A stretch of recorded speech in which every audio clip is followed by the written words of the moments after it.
नमस्ते दोस्तों, स्वागत है आपका कोडिंग हियर चैनल पर स्टेप बाय स्टेप CSS और MERN स्टैक ट्यूटोरियल्स सीखने के लिए।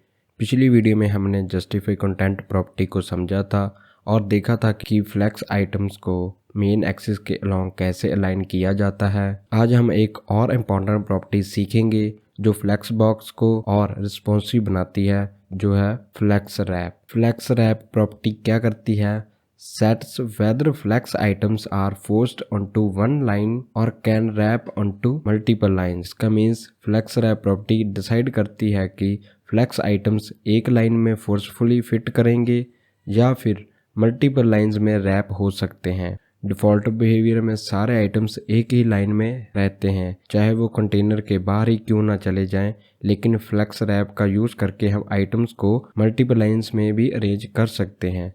चलिए अब इसकी वैल्यूज़ को वन बाय वन समझते हैं और करते हैं साथ में प्रैक्टिकल। सबसे पहले हम करेंगे फ्लेक्स रैप नो रैप। ये डिफ़ॉल्ट वैल्यू होती है, मतलब सारे आइटम्स एक ही लाइन में फिट हो जाएंगे, चाहे वो कंटेनर के बाहर ओवरफ्लो कर जाएं। इसका यूज़ तब होता है जब हमें लेआउट एक ही लाइन में दिखाना हो, चाहे स्क्रॉल बार क्रिएट हो जाए। तो चलिए अब हम इसको करते हैं प्रैक्टिकल के साथ। ये है हमारा पिछली वीडियो का कोड जिसपे हम फ्लेक्स प्रॉपर्टीज लिख रहे हैं। और अब हम चलते हैं style.css फाइल में। अब यहाँ पे हम लिखते हैं फ्लेक्स रैप प्रॉपर्टी और यहाँ पे हम लिखते हैं फ्लेक्स रैप प्रॉपर्टी। और इससे पहले हम फ्लेक्स की डायरेक्शन चेंज कर लेते हैं रो में, ताकि हमें समझने में आसानी हो।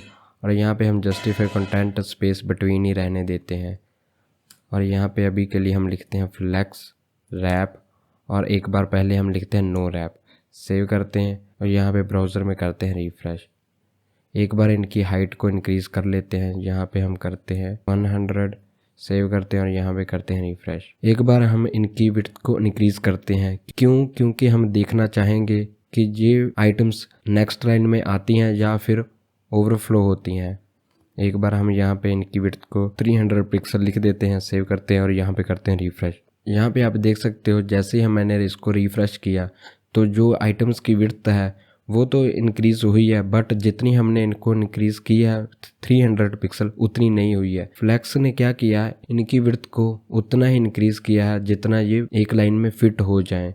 जैसे हम इनको एक बार वेरीफाई भी कर लेते हैं इनकी विड्थ कितनी आई है। यहाँ पे हम इससे सिलेक्ट करते हैं और यहाँ पे इसको देख सकते हैं इनकी विड्थ कितनी आई है, सिर्फ 119.5 आई है। क्योंकि फ्लेक्स प्रॉपर्टी क्या करती है, ये जितने भी आइटम्स हैं इनकी विड्थ को ऑटोमेटिकली इंक्रीज़ कर देती है जब हम इसमें नो रैप लिखते हैं। मीन्स ये नेक्स्ट लाइन में नहीं जाएंगे, फ्लेक्स बॉक्स के मीन्स कंटेनर के अंदर ही रहेंगे ये। चाहे हम इनकी हाइट को और भी इंक्रीज़ कर दें तभी कोई फ़र्क नहीं पड़ेगा। हम 500 पिक्सल कर देते हैं और यहाँ पे करेंगे रिफ़्रेश तो कोई भी हाइट इंक्रीज़ नहीं हुई है, देख लेंगे।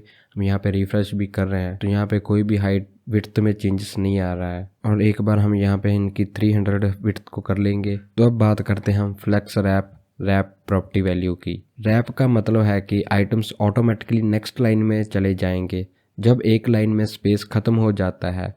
ये रिस्पॉन्सिव डिज़ाइन के लिए बहुत यूज़फुल है, स्पेशली जब हम डिफरेंट स्क्रीन साइज़ के हिसाब से लेआउट को एडजस्ट करना चाहते हो।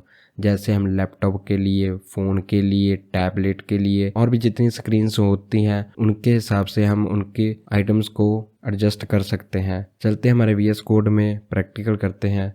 यहाँ पे हम फ्लेक्स प्रॉपर्टी के अंदर पास वैल्यू करेंगे रैप, सेव करेंगे और यहाँ पे करेंगे रिफ्रेश। यहाँ पे आप देख सकते हो जैसे ही मैंने रिफ्रेश किया तो जो इनकी हमने विड्थ को इंक्रीज़ किया था ये सब आइटम्स ने अपनी अपनी विड्थ उतनी ही ले ली है। मीन्स हमने 300 पिक्सल विड्थ को किया था उतनी ही ऑक्यूपाई कर लिया है। जितने इस कंटेनर के अंदर आइटम्स आ सकते थे उतने आ चुके हैं, बाकी नेक्स्ट लाइन में आ चुके हैं। फ्लेक्स रैप प्रॉपर्टी वैल्यू का मीनिंग यही होता है कि जितने भी एक लाइन में आइटम्स आ सकते हैं उतने एक लाइन में आ जाएंगे, बाकी के नेक्स्ट लाइन में आ जाएंगे। और इनकी हम विड्थ को भी देख लेते हैं क्या डिक्रीज़ हुई है या नहीं। तो हम यहाँ पे इंस्पेक्ट टूल में जाते हैं और यहाँ पे इस ऑप्शन में जाते हैं तो यहाँ पे आप देख सकते हो इनकी विड्थ 300 पिक्सल और हाइट है 100 पिक्सल। एक बात आपने नोटिस की होगी, जैसे ही मैंने इंस्पेक्टर टूल ओपन किया तो मेरे ये वाली स्क्रीन थोड़ी छोटी हुई है। पहले क्या 3 एलिमेंट्स आ रहे थे एक ही कंटेनर के अंदर एक ही लाइन में, तो इसलिए जब हमने इसकी स्क्रीन को डिक्रीज़ किया, मीन्स साइज़ कम किया तो 2 आइटम्स आने लग गए एक ही लाइन में। यहाँ पे हम जस्टिफाई कंटेंट प्रॉपर्टी वैल्यू को कमेंट आउट करते हैं, सेव करते हैं और यहाँ पे करते हैं रिफ्रेश। तो आप यहाँ पे देख सकते हो यहाँ पे थोड़ी स्पेस आ रही है, बट ये एलिमेंट यहाँ पे क्यों नहीं आ रहा, क्योंकि इसकी 300 विड्थ है, इसमें थोड़ी कम होगी विड्थ, इसलिए ये यहाँ पे नहीं आ सका। नो रैप वैल्यू क्या कर रही थी, एक ही लाइन में सारे एलिमेंट्स को एडजस्ट कर रही थी, बट ये रैप प्रॉपर्टी क्या कर रही है, ये जितने भी एलिमेंट्स एक लाइन में आ सकते थे उनको ले आए, जो नहीं आ सकते थे उनको नेक्स्ट लाइन में रैप कर दिया गया है। इसको हम सेम ही कॉलम डायरेक्शन में भी कर सकते हैं, मीन्स फ्लेक्स डायरेक्शन कॉलम कर देते हैं, सेव करेंगे और यहाँ पे करेंगे रिफ्रेश। तो आप यहाँ पे देख सकते हो अब जो आ रहे हैं आइटम्स वो कॉलम के बेस पे आ रहे हैं, मीन्स फ्लेक्स डायरेक्शन हमने कॉलम किया है उसके बेस पे आ रहे हैं। तो अब बात करते हैं flex wrap reverse property value की। रैप रिवर्स भी आइटम्स को मल्टीपल लाइंस में अरेंज करता है, लेकिन इसका यूनिक बिहेवियर होता है। नॉर्मली जब हम फ्लेक्स रैप लिखते हैं और आइटम्स नेक्स्ट लाइन में शिफ्ट होते हैं जो वो नीचे की तरफ आते हैं क्रॉस एक्सिस के डायरेक्शन में, लेकिन जब हम फ्लेक्स रैप रिवर्स लिखते हैं तब आइटम्स ऊपर की तरफ शिफ्ट होते हैं, यानी कि रिवर्स होना क्रॉस एक्सिस के अकॉर्डिंग होता है, ना कि मेन एक्सिस के अकॉर्डिंग। अगर फ्लेक्स डायरेक्शन रो है तो क्रॉस एक्सिस वर्टिकल होता है और रैपिंग नीचे की जगह ऊपर की तरफ होती है।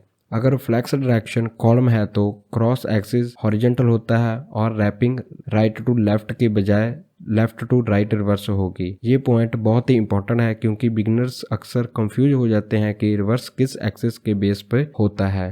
तो चलिए अब हम इसका भी प्रैक्टिकल करते हैं और लिखते हैं flex wrap reverse property value. और यहाँ पे हम फ्लेक्स डायरेक्शन एक बार रो कर लेते हैं ताकि अच्छे से समझ आ जाए। और यहाँ पे हम फ्लेक्स रैप रिवर्स लिखते हैं, यहाँ पे प्रॉपर्टी वैल्यू सेव करेंगे और ब्राउज़र में यहाँ पे करेंगे रिफ्रेश। एक बार हम इंस्पेक्टर टूल को बंद कर लेते हैं। आप यहाँ पे देख सकते हो पहले हमारे आइटम्स ऊपर की तरफ आ रहे थे, मीन्स वन लाइन में अरेंज हो रहे थे।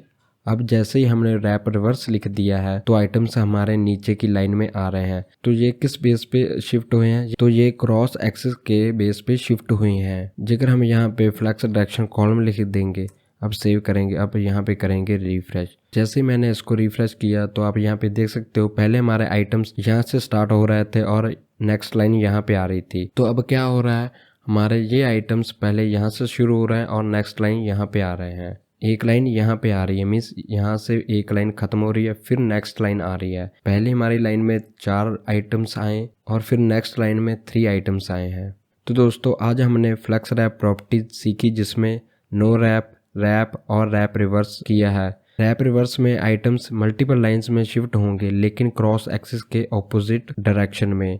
ये प्रॉपर्टी रिस्पॉन्सिव लेआउट बनाने के लिए बहुत पावरफुल है। बस दोस्तों आज के लिए इतना ही। नेक्स्ट वीडियो में हम फ्लेक्स बॉक्स की एक और इंटरेस्टिंग प्रॉपर्टी सीखेंगे जो रैपिंग और डायरेक्शन को कंबाइन करके और भी ज़्यादा कंट्रोल देती है। अगर आपको ये वीडियो पसंद आई तो प्लीज़ वीडियो को लाइक करें, कमेंट में अपना फीडबैक दें और अपने दोस्तों के साथ शेयर करें। और हाँ, चैनल को सब्सक्राइब करना ना भूलें ताकि आपको आने वाले वीडियोस नोटिफिकेशन तुरंत मिले। धन्यवाद दोस्तों, मिलते हैं नेक्स्ट वीडियो में। Happy coding, keep learning.